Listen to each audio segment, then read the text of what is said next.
102,3 MHz dimanapun Anda berada. Senang sekali kami kembali hadir di ruang dengar Anda, menyapa Anda dalam program Talk Show Pojok IKM, persembahan Radio Tuntung Pandang dan Dinas Tenaga Kerja dan Perindustrian atau Disnatrin Kabupaten Tanah Laut. Dalam kurang lebih sejam ke depan, kami akan menemani pendengar dalam paparan talk show Pojok kami ini, yang mana dalam kesempatan kali ini kita kehadiran 3 narasumber yang nanti akan diperkenalkan lebih jauh oleh rekan kita, rekan Pri. Dan sebelum itu kami juga menginformasikan kepada seluruh pendengar respon maksud kami tayangan ataupun siaran radio ini bisa Anda pantau juga melalui live streaming di website tpfm.tanahlautkap.go.id, dan bisa juga dipantau melalui live streaming Instagram di akun radio kami, yaitu akun Instagram Radio Tuntung Pandang. Dan juga kami mengajak untuk seluruh pendengar yang ingin berpartisipasi, ingin bertanya ataupun menyapa langsung narasumber kita di sini, bisa menghubungi di telepon 081256675766. Dan lebih lanjut kita persilakan rekan Pri untuk memperkenalkan narasumber kita. Oke, Coy. Oke, terima kasih Mas David. Selamat pagi nih narasumber kita di pagi hari ini. Iya, selamat pagi. Sehat ya semuanya? Alhamdulillah sehat. Oke, dan saya di pagi hari ini akan memperkenalkan narasumber kita yang berhadir di pagi hari ini, yaitu yang pertama ini ada Supian Hadi, ya, tempat tanggal lahir beliau Plehari ya Mas ya, 25 September 1988, dan riwayat pekerjaan beliau yaitu PSP 3 Tanah Laut, Peksos ini Mas, ya. Peksos Kementerian Sosial RI dan wira swasta ya Mas? Ya, sekarang wira swasta. Oke, siap. Dan riwayat pendidikan beliau yaitu S1 Hukum nih, S1 Hukum. Dan nomor yang kedua, ini ada Bapak Kuswanto ya Pak ya? Iya. Oke, Pak Kuswanto, beliau tempat tanggal lahir beliau yaitu Gunung Makmur 29 Desember 1976, dan riwayat pekerjaan beliau yaitu wira swasta dan riwayat pendidikan SMK nih. Oke, mungkin pertama kali ini kita akan pengantar dulu deh, dan yang pertama mungkin kita ingin mendengar suaranya dari Mas Supian Hadi. Silakan Mas, pengantarnya dulu. Iya baik. Iya baik, terima kasih. Assalamualaikum warahmatullahi wabarakatuh. Selamat pagi, salam sejahtera warga masyarakat Tanah Laut dan sekitarnya. Jadi telah diperkenalkan tadi bahwa memang nama saya Supian Hadi. Sekarang lebih menggeluti kepada kerajinan seni lukis bakar. Seni lukis bakar. Ya, atau disebut juga kirografi dan kerajinan kayu lain bentuk tulisan huruf timbul. Mungkin yang Bapak Kuswanto lagi Pak, silakan.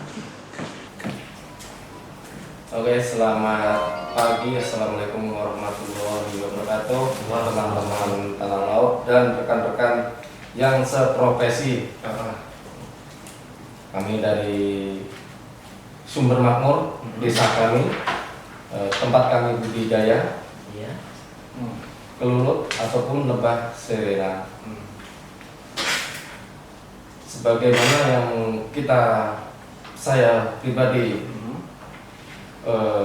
kenalkan, nama saya Kuswanto, tapi di medsos itu sebutan saya adalah Kuswanto Madu. Kuswanto Madu. Oke, ada manis-manisnya ya. Ada manis-manisnya.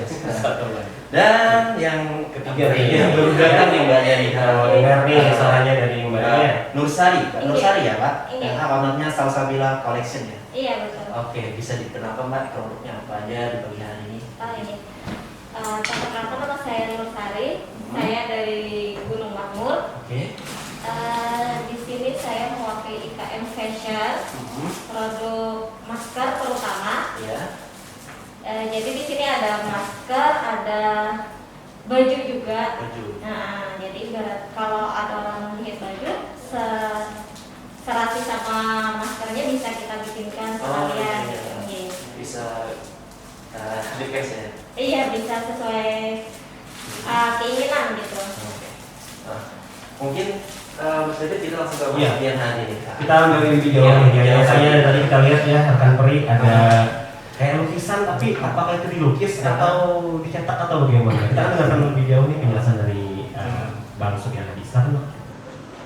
Ya baik, lukisan bakar ini atau lebih sering dikenal dengan istilah pirografi.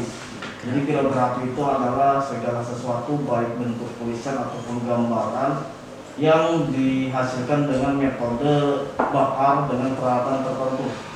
Jadi kita menggambar sketsa wajah orang, kemudian dengan media papan, bisa media papan, triplek ataupun bambu, kulit pun bisa, dengan menggunakan alat solder yang sudah dimodifikasi. Jadi menggunakan sistemnya api seperti itu kan, yang menggunakan sumber dari listrik. Solder itu ya? Iya, solder. Jadi bakar itu kan. Jadi makanya brand kami sekarang namanya itu Hangit Krek. Hangit Krek, oke. Wani hangit, Wani hangit. dengan gosong gitu kan. Oke, ini kan pekerjaan melukis nih. Bagaimana Mas bisa melukis ini, atau belajarnya dari mana gitu, atau belajarnya berapa lama gitu untuk bisa melukis seperti yang Hangit Krek ini? Iya, sebenarnya kalau yang untuk melukis itu tidak belajar secara khusus ya. Otodidak ya? Sebenarnya memang senang menggambar dulu lagi sekolah, dulu senang menggambar tulisan indah. Nah, sewaktu kuliah di Jogja itu sering kumpul nongkrong-nongkrong dengan para seniman di sana.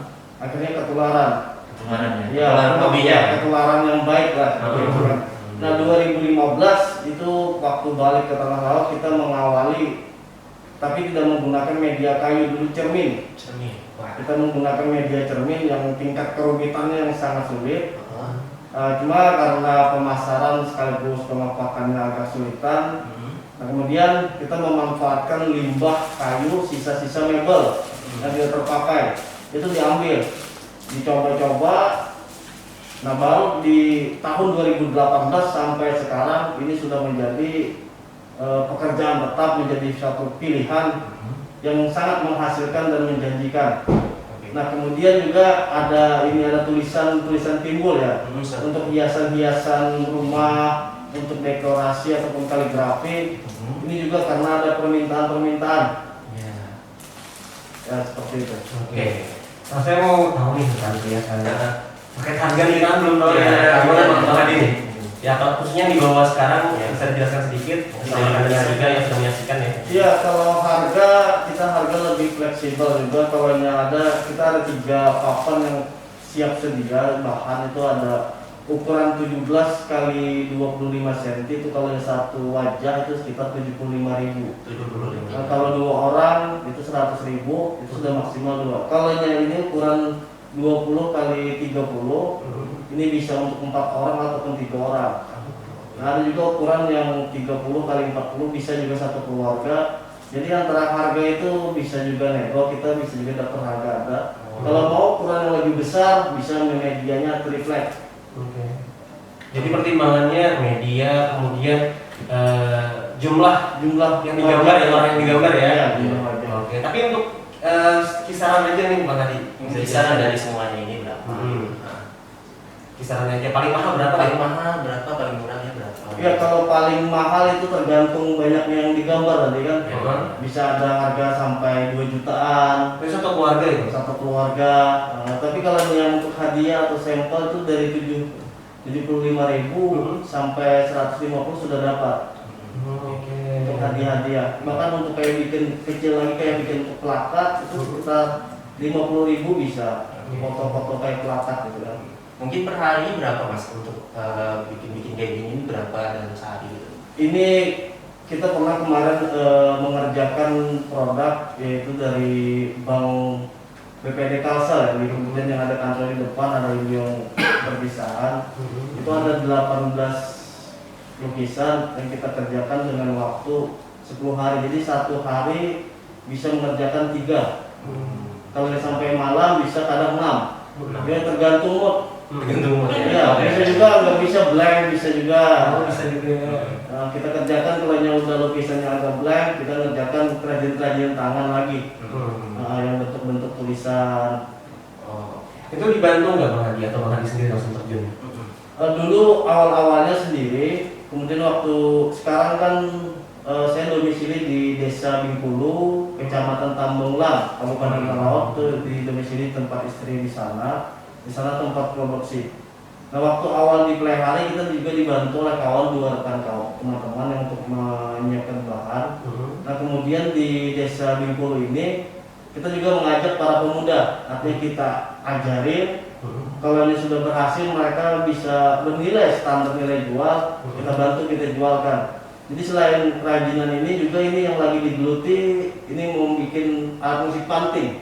Oke. Nah kan banyak orang itu nebang kayu, ada kayu nangka, ada kayu akasia, kayu mahoni, kita manfaatin, kita bikin panting. Gitu. Oh, yang limbahnya. Ya limbah-limbahnya. Oke, jadi intinya ada tidak sendiri ya, Pak? Iya, kita sendiri kita bantu dengan teman-teman lagi. Oke. Next kita lagi ke Pak Kuswanto nih, terkait madu-madu kan manis nih. Nah, kita mau dengar lebihnya ya. Manis sudah jelasan dari Bang Mas Kuswanto. Silakan. Oke, terima kasih. Memang benar ya, madu itu manis. Lebih manis lagi kalau kita tuh merasain. Iya. Iya benar. Oke, saya mungkin mengulas balik dari 7 tahun yang lalu. Wah, ini. Artinya saya sudah berusaha ini di bidang permaduan ini 7 tahun sampai 8 tahun yang lalu. Oke. 2012 sampai sekarang. Nah, tempat budidaya kami adalah di Sumber Makmur. Sumber Makmur. Nah, terkait masalah madu ini banyak sih pertanyaan ya. Banyak pertanyaan madu kelulut kok rasanya masam. Iya. Rasanya masam. Ada yang masalah. Iya. Masamnya madu kelulut itu sudah ciri khas bawaan dari sifat alaminya karena di situ ada kandungan propolis. Nah, propolis itulah yang menyebabkan masam, adanya fermentasi. Sedikit memberi gambaran kepada umum. Ya, itu pengalaman kami ya. Dan warna madu itu nggak harus sama. Mungkin perlu diketahui secara umum. Orang berpikiran madu itu warnanya seperti ini.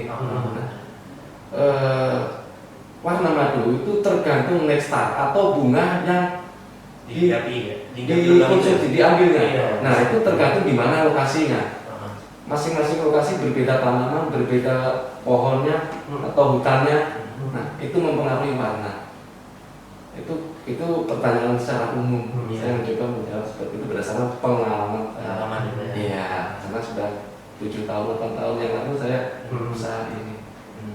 Mungkin untuk lebih detailnya atau lebih mau menggeluti ini, monggo sama-sama siap membantu, silakan datang ke rumah di Sahabat Madu, di Sumber Makmur ya. Sumber Makmur. Kita siap membantu karena Sumber Makmur itu takis nggak, Pak? ya benar. Takis ya. Tempat rombongan 4. Ya, mungkin itu yang menjadikan desa itu mungkin berciri khas gitu ya, Pak. Mudahan seperti itu. Di sana kan di desa Kakisu kan banyak nih warga kelulut yang dijadikan pemerintah itu sebagai desa berciri khas pada salah satu ini ya program desa ya. Jadi ikonnya. Iya, benar. Oke, ini Mas Kuswanto tentunya kan nggak langsung ada mereknya kayak gitu tuh, ada stikernya gitu. Itu sejak kapan sih Mas ngurusnya? Sejak kapan baru ada tempelannya di muka? Labelnya itu. Ini sebetulnya sudah lama. Cuma untuk hak patennya ini masih dalam proses ya sekarang. Tapi kalau saya nama ini sudah lama sebetulnya. Iya, sudah lama saya ini. Dan di kami Sahabat Madu berani menjamin kualitas. Iya. Berani menjamin kualitas. Silahkan monggo datang sendiri ataupun manen sendiri silahkan. Manen sendiri juga bisa. Silahkan. Nyobain langsung di situ bisa Mas? Silahkan monggo. Monggo. Ya. Monggo. Dan untuk berbagi pengalaman ilmu silahkan monggo. Karena saya sendiri secara pribadi sudah biasa memberi pengalaman kalting, kaltek dan kalsel sudah nggak asing lagi. Berbagi ilmu pengalaman. Bisa belajar ya Mas ya. Betul. Ini saya penasaran lagi juga harga. Nah, yang Mas pegang itu berapa tuh? Botolnya nggak kecil tuh. Betul. Nah, itu berapa? Untuk harga secara umum itu sama. Kurang lebih untuk kawasan Kalsel. Kawasan Kalsel sama. Yang membedakan itu antara madu murni dengan madu yang sudah diturunkan kadar airnya. Diturunkan kadar air. Betul. Kalau madu murni artinya murni apa yang kita panen. Nggak ditambah-tambah ya. Terus yang membedakan itu tadi turun kadar air, itu diturunkan kadar airnya. Yang asalnya itu bubui, mungkin bubui ya kalau bahasa sini bubui. Nah itu karena kadar air tinggi. Itu. Jadi kita turunkan, itu yang membedakan harga. Di situ kita turunkan. Kita turunkan itu bukan berarti kita tambahi bahan lain atau apa, enggak. kita mengambil O2-nya. O2-nya karena sifatnya gas itu kan O2 ya. Nah, itu yang divakum. Nah, itu. Jadi lebih kental, lebih aman untuk pengiriman jarak jauh. Nah, itu kadang-kadang madu kok nggak kental ya. kalau orang berasumsi, nah ini secara umum lagi nih. Ya, secara umum lagi orang berpandangan supaya agak lurus sedikit lah. Madu yang asli katanya kalau dibuka dia ngejos ya. Nah, itu sebetulnya bukan seperti itu. Itu karena kadar airnya. Kadar airnya yang buat ngejos itu karena ada O2 di situ. Nah, itu. Oke, secara umumnya seperti itu ya. Mungkin dari penjual sendiri di Kalimantan Selatan paling jauhnya di mana, Mas? Atau untuk di retailnya kan di Kalimantan Selatannya gitu berapa minimal ordernya untuk madu sendiri? Ada nggak? Sudah dikirim kemana aja ya? Gitu. Untuk pemasaran saya itu udah keluar sih. Keluar Kalimantan sih. Ya Jawa, daerah Jawa. Iya, bukan luar negeri ya. Oke, minimal ordernya berapa? Itu kan ke luar daerah kan pasti ada gilingannya atau apanya gitu kan. Siap. Atau 1-2 kita ngikut konsumen, lebih nyamannya konsumen. Lebih nyamannya konsumen mau 1, mau 2, monggo. Oke. Iya. Kembali ke pertanyaan saya tadi ini Pak, jadi berapa tuh harganya? Ya, belum lupa nggak sampai nggak dijawab ya. Jadi kisaran harga itu 50.000 itu 100 mili Pak. 50.000 100 mili. 100 mili. Itu yang sudah turun kadar air. Nah, gitu. Kalau yang paling besar? Yang paling besar ini 250 mili ya. 250 mili harganya 125. Oke. 125 harganya. 250 mili seperempat liter. Seperempat liter 125. 125. Iya. Itu yang sudah turun kadar turun kadar airnya ya. Yes. Itu kalau dibuka nggak ngejos. Nggak ngejos dan aman untuk pengiriman jarak jauh aman. Artinya nggak ngejos. Oke, pastikan awet. Ya. Oke, nextnya berapa lama tuh? Nah, ini ada pertanyaan lagi secara umum memang ada seperti sering. Awetnya berapa lama sih madu ini? Sepengetahuan saya pernah belajar di Jawa dan juga pernah ngelabkan bertanya dengan orang ahli ngelab. Itu madu itu tidak ada kadaluarsanya. Jadi perlu diketahui madu itu tidak ada kadaluarsanya. Dengan syarat cara pemanenan sesuai standarnya. Artinya sesuai standar itu harus steril ya. Jangan campur tangan langsung secara langsung. Nah itu yang pertama. Yang kedua kemasan. Yang ketiga penempatan. Nah itu yang menjamin tidak ada kadaluarsa. Penempatannya harus di ruang suhu normal. Suhu normal. Jangan ditaruh di kulkas atau di ruang yang di luar suhu normal ruangan lah. Ya, itu. Jangan terlalu panas, jangan terlalu dingin. Ya. Betul. Banyak orang yang kulkas, mengganti di kulkas. Saya juga. Di situ banyak pertanyaan lagi ya. Di kulkas kenapa kok beku? Ada yang nggak beku. Nah itu larinya ke kandungan nekstarnya dari mana? Dari mana? Kalau nekstarnya itu dari pohon karet, bunga karet, 100% saya jamin beku. Walaupun itu asli. Jadi nggak menutup kemungkinan orang ngetes di kulkas kok beku, nggak asli. Bukan seperti itu. Tergantung nekstarnya. Artinya zat manis yang diambil dari tanaman itu. Warna pun juga sama seperti itu.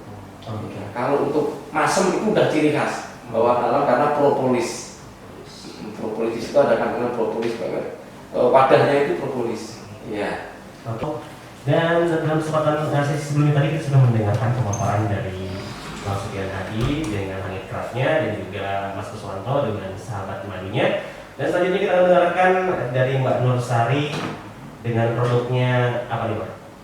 Sasirangan. Sasirangan saya masalah ya. Salsabila College. Oke, silakan. Apa ya? Ya, kenalin dulu nih, apa nih? Salsabila College.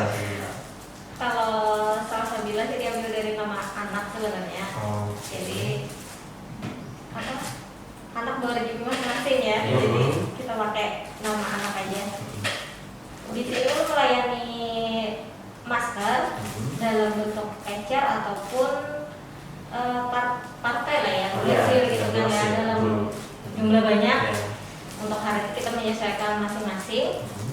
ada untuk masker anak, masker dewasa, bahkan untuk yang mau nikah, nah sesuai kebutuhan kita layani gitu. Untuk yang jahit baju biasanya datang bawa kain sendiri, jadi ibaratnya kalau baju kan banyak motif kain atau apa gitu, tapi kalau untuk masker kita sediakan bahan motif, jadi orang tinggal pilih sama-sama pilih gitu. Dan untuk modelnya pun beda-beda, jadi ada yang pakai karet hijab, karet telinga, yang terus ini pakai apa variasi gitu. Nah, pakai tali pita-pita, pakai ya sesuaikan sama model kekinian. Oke. Ya. Jadi Salah Sabila Collection aja selain masker, terus ada baju sesirangan, bikin apa lagi nih Mbak? Di Salah Sabila ada lagi nggak? Kalau untuk usaha sih sebenarnya banyak, cuma di sini untuk menonjolkan masker sama fashion baju. Fashion baju. Oke, ini yang saya lihat nih kan dari maskernya sama bajunya bisa couple. Iya, bisa apa? Gimana tuh Mbak bisa jadi couple gitu Mbak? Ceritanya bisa berinovasi gitu. Sebenarnya tuh awalnya kan memang kita jahit baju. Nah, cuma karena sekarang lagi musim pandemi, banyak orang yang diwajibkan pakai masker, apalagi sekarang kan lebih terbantu ya dengan peraturan yang baru yang tidak boleh pakai scuba atau yang air kawas gitu kan. Jadi terus punya inisiatif aja, kenapa nggak kita pakai masker kain gitu. Jadi karena orang jahit kain itu kan pasti ada sisanya, kalau orang apalagi kalau orangnya kecil kayak ulun kan pasti sisanya lebih banyak gitu. Jadi kita tawarkan tuh, sisanya mau kah dibikinkan masker kayak gitu. Jadi oh bisa mau modelnya seperti apa, jadi bisa menyesuaikan sama kecocokan sama ibunya yang punya gitu. Jadi kita gunakan kesempatan ini untuk mencari tambahan lah ya. Iya. Harganya berapa sih Mbak untuk kapal gitu sendiri? Kalau kapal untuk kita juga melayani kain sih ya sebenarnya. Kalau untuk terima beres baju atasan baju kurung ya, kalau kita nyebutnya baju kurung itu sama maskernya kisaran 200-250 itu terima beres. Kalau ibu datang bawa kain sendiri, kalau untuk jahit bajunya kisaran 50, 70, 100, 150 tergantung sama jenis kain yang dijahit. Semakin mahal kain yang dijahit kan semakin susah. Nah, jadi semakin rumit, nah itu semakin mahal gitu. Kalau untuk maskernya kita free. Oh, free ya? Jadi dari kain sisa tadi ya? Oke. Jadi kita kasih free aja, bonusnya aja. Wah, ya saya tadi mau nanya itu, dikirain tadi beda lagi harganya. Enggak, sudah free sama maskernya kalau untuk jahit baju gitu. Tapi kalau misalnya bikin masker sendiri, kayak masker untuk resepsi, baju-baju gaun atau apa gitu kan bahannya beda nih. Ini kisaran 15 sampai 20. Nah, kalau untuk biasa-biasa ini sasirangan sih biasanya kalau harga encer sama partai memang agak beda ya. Kalau di tempat ulun jual ini encernya 12. Nah, kalau untuk partai 10.000 tapi minimal selusin. Ya.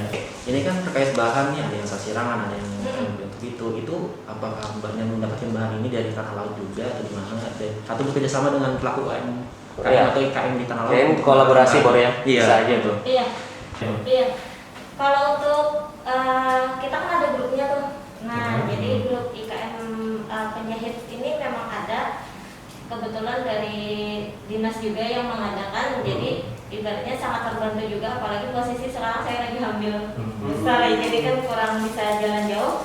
Jadi untuk karet biasanya saya nitip sama rekan-rekan yang domisilinya di Bengirang, di Banjarbaru gitu. Kalau untuk kain sih ulun memanfaatkan yang ada di tanah laut aja. Ya, jadi belanja sekitaran sini karena ya untuk harga memang selisih ya, memang beda sedikit, cuma kan kalau untuk kitanya sendiri dengan kondisi seperti ini nggak bisa jalan jauh, ya udah kita pakai yang ada aja gitu, sama-sama memanfaatkan yang ada gitu. Oke. Itu maskernya berapa lapis tuh? Ada yang 2 lapis, ada yang 3 lapis, jadi sesuai permintaan. Untuk harganya pun mengikuti aja. Bahkan kalau sekarang memang sudah tidak dibolehkan ya. Kalau kemarin kita masih bikin itu yang jenis seperti ini, tapi yang 1 lapis aja. Itu cuma 5.000 kita jual. 5.000 yang 1 ya, lapis. karena apa, di kampung mereka mikirnya kadang ya udah beli 3 bisa gonta-ganti gitu kan biasanya. Nah, kalau untuk yang 2 lapis, 3 lapis itu biasanya untuk mereka-mereka yang memang lebih menjaga kesehatan sendiri lah gitu. Berarti Mas produksi nih yang 1 lapis dari Salsabila Collection? Untuk sekarang sih sesuai permintaan aja, tapi kita nggak nyetok lagi karena kan itu memang sudah Ya, dimainkan lagi. Ah. Jadi mengikuti anjuran pemerintah juga ya, Bro Iya, ya. betul. Benar sekali. Jadi kan Mbak ini bukannya mengikuti pemerintah juga Mas ya. Beliau ini juga mendukung program pelaku UKM dan UKM laut, yaitu Gelianan yang akan membeli punya kawan dari tadi ya. Apa sih katanya, Bro? Gelianan Gelianan. dari kampung kawan. Iya. Oke, seperti ya. Nah, saya jadi tertarik juga kan banyak menyinggung ada menyebut grup WhatsApp, kemudian grup dari Disnakerin. Nah, kita mau dengar dulu bagaimana sih peran Disnakerin keterlibatannya sampai sekarang ya dengan keterlibatan usaha-usaha Mas dan Mbak ini. Mungkin dari Bang Hadi dulu nih, gimana Bang ya keterlibatan Disnakerin? Kalau diceritakan itu manfaatnya sangat panjang dan luar biasa kan. Oke.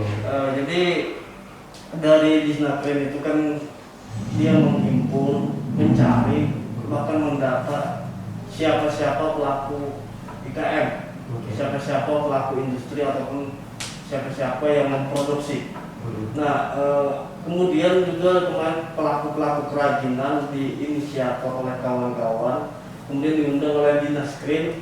Maka itulah kami yang terbentuk ASEPI itu, Asosiasi Eksporter Produsen dan Handicraft Indonesia. Itu adalah diundang dulu kan kami pelaku-pelaku usaha ini kerajinan diundang oleh Disnakerin. Nah, selain itu juga Disnakerin ini membeli produk kita. Nah, jadi misalnya produk-produk yang ada ini terima kasih kami sampaikan kepada Pak Masturi dan timnya. Nah, dan teman-teman yang lainnya. Jadi kita pelaku IKM ini kita produksi ini produk kita pun dibeli oleh beliau. Jadi di kantor beliau, di ruang beliau kemungkinan ada keterwakilan beberapa produk-produk kawan, sekaligus kan itu bisa memperkenalkan kepada tamu-tamu yang datang. Inilah produk dari pengrajin-pengrajin. Nah, jadi ide-ide luar biasa itu kan sangat baik sekali.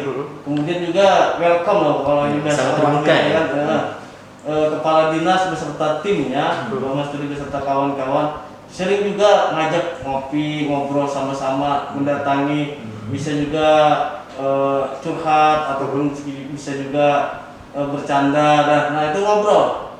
Artinya apa kendala IKM, apa kendala ini. Jadi keakraban, kekeluargaan inilah yang kita rasakan ketika dipantau juga kebersamaan sama mereka. Oke, berarti peran PMK Kalau melalui Disnakerin ini terasa sekali ya. Bang ya, terasa sekali mengakomodir tadi dari mencari, mengumpulkan, mendata, bahkan membeli juga ya barang-barang dari kampanye. Nah, lanjut ke Pak Kuswanto nih. Kalau Pak Kuswanto gimana peran dari Disnakerin sendiri? Sebelumnya saya mengucapkan terima kasih sekali dengan adanya Disnaker yang sekarang ini yang dipimpin oleh Bapak Mas Turi ya. Sebelumnya memang saya secara pribadi nggak begitu mengenal dengan Disnaker ini, tapi sekarang alhamdulillah banyak terbantu terkait dengan hakim ataupun halal. Nah, tapi lebih akrabnya lagi, beliau ini bisa membawa kita seolah-olah dalam satu wadah, dalam satu keluarga. Itu yang saya salut. Dan kedekatan antara beliau dengan kami itu semacam kayak apa saya bilang tadi, kayak keluarga. Nah itu, jadi kayak gak ada jarak. Nah itu yang memberi motivasi pada kita semua itu. Jadi seolah kita itu terbuka untuk masing-masing punya profesi itu tadi. Bahkan kerjasama ataupun saling mendukung ya atas sama pegiat IKM. Iya. Ya bahkan yang beda produk aja saling dukung, bahkan yang sama pun juga saling mendukung ya. Iya. Gitu. Betul. Nah di masa pandemi ini nih Mas Kuswanto, Siap. kayaknya banyak yang perlu maju nih kayaknya kan biasanya nih. Nah itu gimana sih selama ini, mungkin apakah memang ada peningkatan pesanan atau bahkan mungkin susah dalam pemasaran? Pertama kita ucapkan syukur alhamdulillah dulu. Oke. Karena sebetulnya sih nggak enak sih ngomong seperti itu. Teman-teman lagi Ada ya. ya seperti ini, kita kok lagi gini. Iya. Nah, secara pribadi. Tapi kalau kita ngomong pasar, alhamdulillah. Selama pandemi ini saya dan teman-teman kalau dibilang itu 70% lah kenaikannya. Iya. Oke. Terkait madu ini sendiri Mas, sudah ada sertifikasi halal dari UNESCO ini? Nah itu masih Masih proses ya? Iya. Itu pun cukup lama katanya. Ya. Pelaku UKM yang lain. Boleh saya nambahkan sedikit lagi ya? Karena saya di sini di bidang perubahan itu sebagai pengajar ya lah, bilang-bilang begitu, dan saya juga sebagai pengepul membantu teman-teman yang sudah saya ajarin kemana sih memasarkannya, kemana sih memasarkannya. Nah itu kebetulan kami yang menampung. Nah dari situ mungkin kita berpikir silakan yang mau menjadi reseller untuk membantu teman-teman kami dalam bidang pemasaran. Monggo kita bisa. Itu kan mungkin penjualannya dari secara offline atau ini kan secara corona ini kan nggak boleh kemana-mana gitu Mas, atau ada nggak penjualannya dari online gitu atau dari sosial medianya gitu, apa Dipasarkan nggak ya? pasarkannya Pasaran online nggak?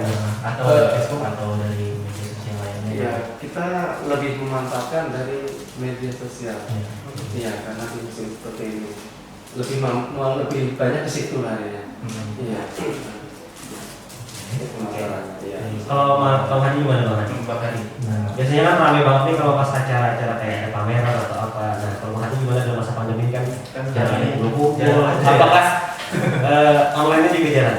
Iya, sebenarnya online itu sejak awal membuat ini kan, membuat kerajinan lukisan bakar ini awalnya juga memang online. Jadi bahkan juga sampai ke luar daerah, kita ke Bengkulu, Sumatera kan, juga ke Sulawesi, ada Kalimantan Timur. Ini yang kemarin kita baru kirim itu juga ke Palangkaraya. Dan juga ajang-ajang pameran inilah salah satu sumbangsih ucapan terima kasih kami kepada kepada pemerintah Kabupaten Tanah Laut yang notabene mengajak para pelaku IKM ini. Jadi mungkin kawan-kawan pelaku IKM yang belum terdaftar ataupun merasa masih administrasi yang kurang, segera datangi dinas terkait. Karena informasi kegiatan-kegiatan pemerintah itu sangat banyak. Nah salah satunya saya sangat terbantu ketika ada acara pameran. Misalkan ada pameran di Banjarmasin, nanti juga bersama dinas pariwisata juga ikut. Misalnya kemudian pameran-pameran tanah laut. Nah selain ini juga bahwa inovasi itu tidak hanya berhenti di lukisan bakar. Kemarin sempat ini mandat, ada yang mesan itu kan musim corona ini. Karena acara-acara pertemuan dilarang, orang acara perkawinan dilarang, padahal acara-acara kawinan ini hadiah kado segala macam ini di situ banyak. Nah kemudian di sana kita browsing segala macam, cari-cari kawan, ada teman yang bertanya bisa nggak bikin tulisan-tulisan huruf timbul tadi. Nah akhirnya kita dicoba itu, dan sampai sekarang selain lukisan bakar ini juga kerajinan kayu, tulisan timbul, dan bikin juga alat musik panting juga. Nah ini yang sangat luar biasa, jadi banyak teman, banyak rezeki. Berarti kemarin ada gelombangnya ya? Sempat jatuh, sempat sepi berarti kemarin? Sempat sepi juga, tapi kan karena sepi nggak ada, makanya masih banyak karya-karya yang bisa dibawa. Dulu nggak ada bisa karya dibawa, artinya dipesan orang selesai, pesan orang selesai habis. Nah sementara kemarin itu ketika masih kosongan, kita memperdalam ilmu lagi, belajar lagi. selalu berinovasi. Berinovasi. Saat pesanan sepi bukan berarti berhenti berkarya, Iya, ya. betul. Itu belajar lagi. Iya, karena seorang pengrajin dan seorang produsen itu akan tetap berkarya tanpa ada pesanan dari manapun. Oke. Jangan matikan karya senimu. Oke, mantap. Nah, kalau ke salah satu collection nih, gimana nih? Ada nggak kemarin sempat merasakan apa tadi kayak Bang Hadi tadi sepi jatuh gitu. Atau gitu. sebenarnya sempat merasakan gitu nggak, Bang? Kalau untuk jahit baju memang jauh ya, karena anak sekolah nggak ada. Terus lagi Lebaran juga kita nggak ada kan. Biasanya kan 1,5 bulan sebelum Lebaran itu sudah full. Nah, sudah full itu sudah full terima yang untuk potong baju, bikin baju seragam atau apa kayak gitu. Apalagi kan kalau Lebaran tuh biasanya bareng sama anak sekolah tuh. Karena pandemi ini kan sepi. Gimana mau bikin seragam kalau sekolah aja enggak kan gitu. Jadi, nah apalagi yang kata Bang Hadi tadi kan nggak ada pengantinan, jadi ya nggak kurang lah ya, maksudnya hampir 70% berpengaruh sama paling ya jahit-jahit daster atau apa kayak gitu. Cuma kemarin itu ya kembali lagi terima kasih ke Disnaker itu tadi, karena suatu ketika kan saya jahit masker ya terima orderan via WA, via teman-teman aja atau di depan rumah kayak gitu kan, ditawarin, ayo ikut gabung ke ini bilangnya tuh. Saya ke situ dan ternyata di situ selain dapat teman banyak, alhamdulillah berkah corona ya kan, ngomongnya berkah corona, dapat orderan masker itu lumayan banyak. Jadi ada nggak ribuan gitu? Ribuan gitu kan paling banyak kan? Kemarin itu pertama kali dapat orderan kalau nggak salah 22.000, cuma dibagi berapa orang kan. Nah waktu itu masih sedikit orang dan waktu itu kan masih baru-barunya bikin masker, jadi kita belum tahu tuh sehari kita tuh bisa bikin tuh berapa kan gitu. Jadi ngambil dan itu dalam waktu dekat 5 hari harus jadi gitu kan. Jadi waktu itu 500 lembar masker untuk ulun ya termasuk wah kan. Biasanya kan sehari jual masker maksimal ya 50 itu sudah sangat ngoyo kan.